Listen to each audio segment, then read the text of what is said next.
संसार में, जीवन में जो कुछ भी मिलता है, मिलने वाला है, और सारी चीजें धर्म से ही मिलेगी, कर्म से कभी नहीं हो। गलत कर्म करने वाला हो, डाकू हो, लूटफाट करने वाला भी हो, उसमें भी सफलता यदि उसको मिल रही है, सोचो कि उसने पहले कुछ न कुछ बोया है। बिना बोए खेत में कभी भी कुछ नहीं उगता है। इसलिए महापुरुषों ने कहा कि समाधि भी धर्म से मिलती है, शांति भी धर्म से मिलती है, सुख भी धर्म से मिलता है, सद्गति और परम गति भी धर्म से ही मिलती है। हाँ, समय होता है, वर्तमान समय में भले कुछ न किया हो, मगर पहले के भाव में अच्छा कर्म किया है, वर्तमान में अच्छा कर रहे हो, और स्थिति परिस्थिति यदि बिगड़ी हुई है, बिगड़ती है, तो समझो कि भूतकाल के अंदर अपन कुछ ऐसा किया है जो वर्तमान में उदय में आया है। तो उदय में आया हुआ जीवन के अंदर शांति और साता से सहन करोगे तो निर्जरित होता है, अक्षय होता है, और वर्तमान का सही सच्चा सदुपयोग यदि करते हैं तो भविष्य अच्छा और अद्भुत अपना बन सकता है। इसलिए पर्वाधिराज पर्युषण महापर्व के प्रथम दिन के लिए अपन को अपनी आत्मा में जो शक्तियाँ पड़ी है, कभी नौका से निकलने वाला 28 का पचखान ले लेता है, कभी 24 नहीं करने वाला मासक समन कर लेता है, कभी कुछ नहीं करने वाला सिद्धि तप निशानी तप कर लेता है।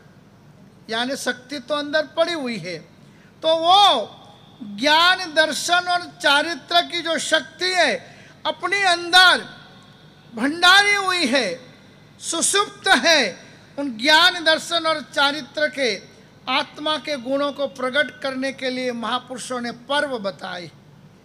पर्व में अपनी आत्मा वीर्यवान यानी शक्तिमान यानी उत्तरोत्तर उमंग उल्लास के अभिवृद्धि वाला अपना मन बनता है। पर्व के दिनों के अंदर 500 रुपया दान डोनेशन में नहीं देने वाला व्यक्ति पर्वाधिराज पर्युषण के दिनों में जब बैठा होता है, न चढ़ाव में चलते, तब कितना हजारों मन घी बोल लेता है, क्योंकि पर्वों का स्पंदन है, ऊर्जा है कि नहीं देने वाले, नहीं करने वाले व्यक्ति के दिल में भी ये भाव आ जाता है। इसलिए पहले दिन के 5 कर्तव्य बताए। सबसे पहला बताया हमारी परिवर्तन, हमारी परिवर्तन यानी अहिंसा, यानी जीवदया, यानी करुणा, यानी मैत्री भाव, वात्सल्य। सबसे पहला दया धर्म का मूल है। पाप मूल अभिमान, तुलसी दया न छंडिए, जब लग घट में प्राण।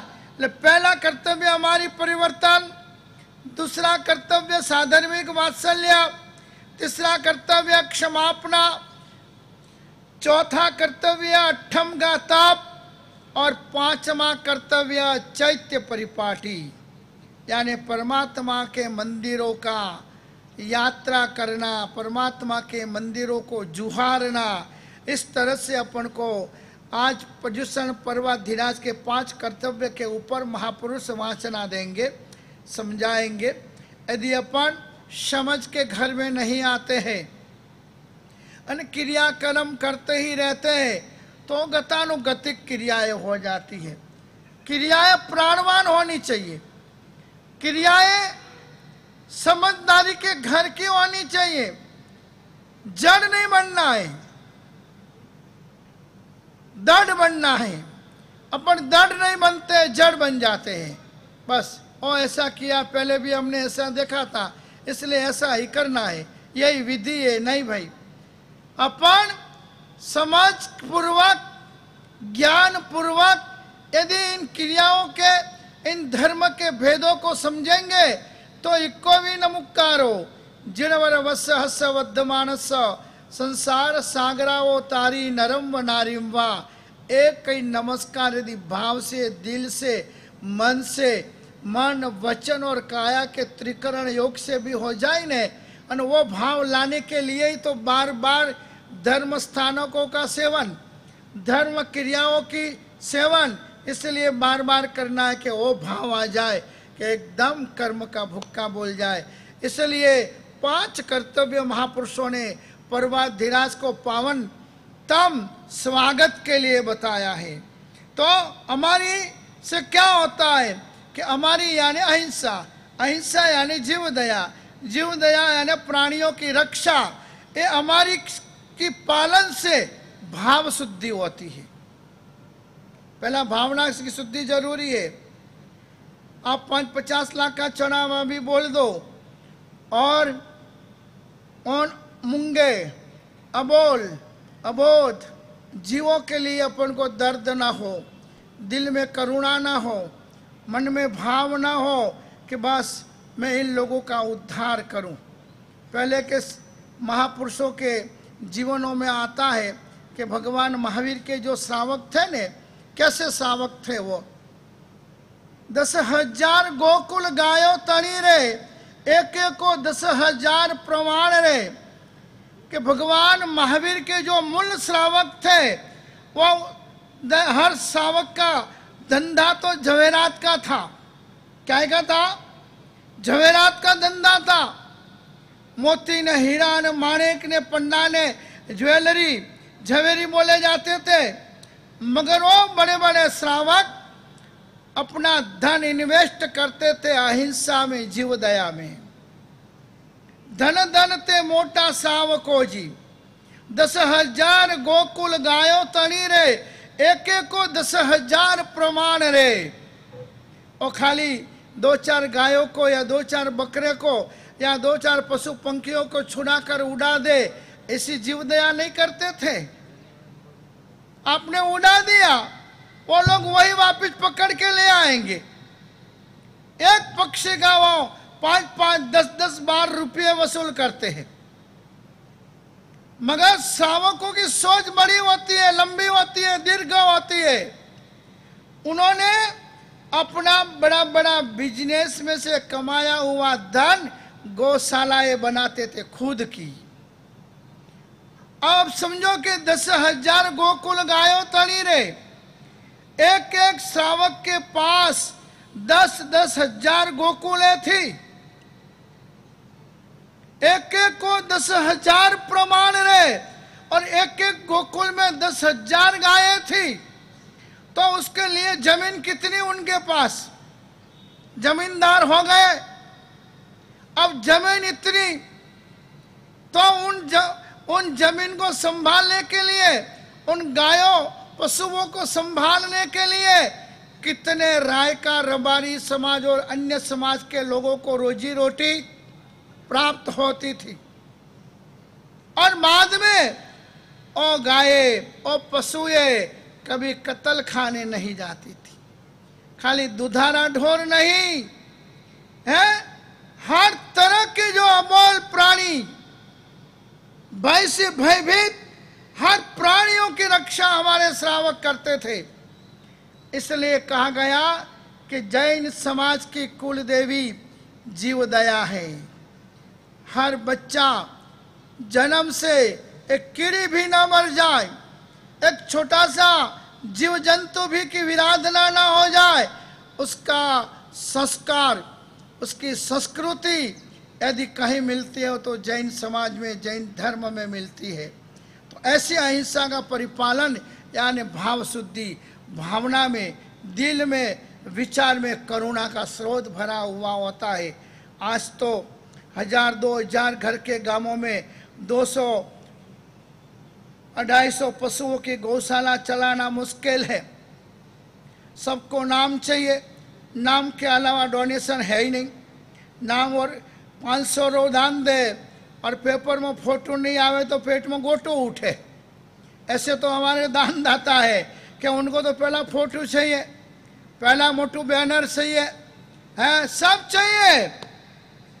तो पुण्यवानों, ऐसे अहिंसा का प्रचार नहीं हो सकता है, ऐसे जीवदया हमारी का परिवर्तन नहीं हो सकता है। अच्छा है, हमारे नाकोड़ा तीर्थ जैसे ट्रस्ट 2-2 हजार गायों की गौशालाएं यहाँ चला रहे हैं, बड़ी अनुमोदना की बात है। हमारे नाकोड़ा भैरव दर्शन धाम के अंदर भी 300-350 गायों की सुरक्षा और सेवा हो रही है।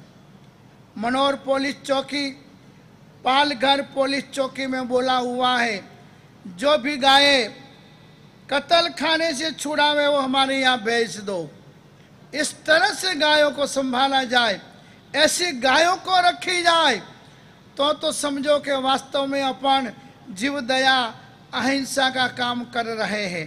तो पुण्यवानों, मगर गौरव है जैन समाज का, क्योंकि सद्गुरुओं का संग और सानिध्य मिलता है तो प्रेरणा बार बार मिलती है। 16,000 पूरे भारत में गौशालाएं, 16,000 में से लगभग 13 से 14,000 गौशालाओं का निभाव, खर्चा, सुरक्षा जैन समाज कर रही है। ये बड़ी ही उपलब्धि छोटी सी एक जैन समाज की है। तो अभी हम लोग आपको बार बार प्रेरणा करते हैं कि आप कर्मादान में इन्वेस्ट करो, उसके बदले थोड़ा कर्मादान कम लगे और धर्मादान ज़्यादा होवे और पूर्व के श्रावकों का इतिहास सजीवन होवे। आज भी बहुत सारे जलगांव वगैरह में हमारे श्रावकों ने एयर कंडीशन गौशालाएं खोली है। एक श्रावक है 1000-1500 गायों की गौशाला बनाई है पर्सनल, जलगांव वगैरह एरिया में पूरी गौशाला एयर कंडीशन, ऐसी गौशालाएं।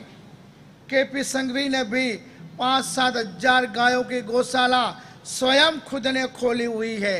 इस तरह से यदि आप अपने वार्धक्य यानी निवृत्ति के समय में ऐसे ऐसे कामों में लग जाओ ने, तो भी आपका मानव जीवन सफल हो जाए।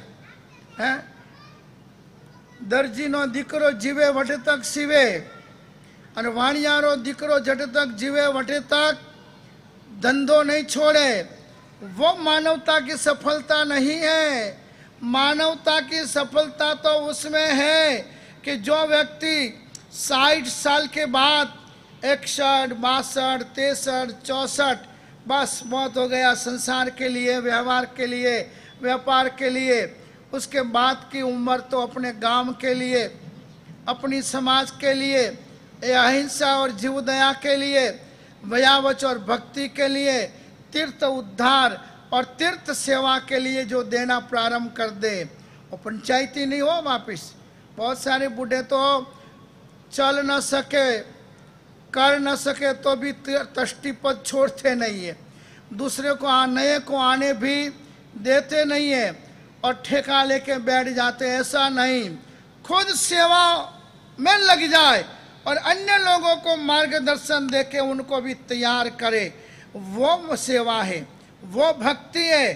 खाली सॉल्यूशन लगाकर चिपक के बैठ जाए और उसके लिए कावा दावा कूड़ कपट प्रपंच कई प्रवृत्ति करे, वो सेवा कभी नहीं हो सकती है। इसलिए कहा कि हमारी यानी अहिंसा के परिपालन से भावना की शुद्धि होती है। दूसरे नंबर में साधर्मिक वात्सल्य यानी साधर्मिक भक्ति से धर्म की शुद्धि होती है। अभी छोटे महाराज ने बताया ने, पूरे इस धर्म का यदि विस्तार फैलावा या प्रेम कहीं से जो मिलता हो तो कहाँ से मिलेगा? श्रावक और श्राविका समाज। यदि जितना ये हमारा श्रावक समाज, ये श्राविका समाज जितना मजबूत होगा, संगठित होगा, संप से रहने वाला होगा, एक दूसरों के अच्छे कामों की अनुमोदना करने वाले होंगे, तो इस धर्म का प्रभाव, धर्म का फैलावा बढ़ता ही जाएगा, बढ़ता ही जाएगा। मगर आपकी नजरों में तिरस्कार है तो कभी धर्म, साधर्मिक धर्म का फर्ज आप अदा नहीं कर सकोगे। छोटे से लेकर बड़े साधर्मिक के प्रति एक वात्सल्य भाव होना चाहिए। अरे वो तो यूं जायो है, वो तो खावा जायो है, वो तो प्रभाव ना लेवा जायो है, ऐसी हल्की बातें अच्छे दिल के लोग कभी नहीं करते हैं। उनको तो एक ही भाव होता है, हाँ हाँ इतने सारे साधर्मिकों का मुझे लावा, मुझे भक्ति करने का मौका मिल रहा है, इसलिए कहा गया है, दूसरा कर्तव्य के लिए लिखा है, स्वामी ना सगपण समूह अवर न सगपण कोई, भक्ति करो स्वामी तनी समकेत निर्मल होय। यदि आपको अपने समकित को निर्मल बनाना है तो साधर्मिक भक्ति आप अवश्य करना। तीसरे नंबर में क्षमापना, यानी क्षमा रखो, क्षमा मांगो और क्षमा दो। और तीसरा कर्तव्य करने से आत्मशुद्धि, हृदय की शुद्धि कब होगी, आत्मा की शुद्धि कब होगी, एक भी जीव के प्रति आपके भाव में नफरत नहीं होगी।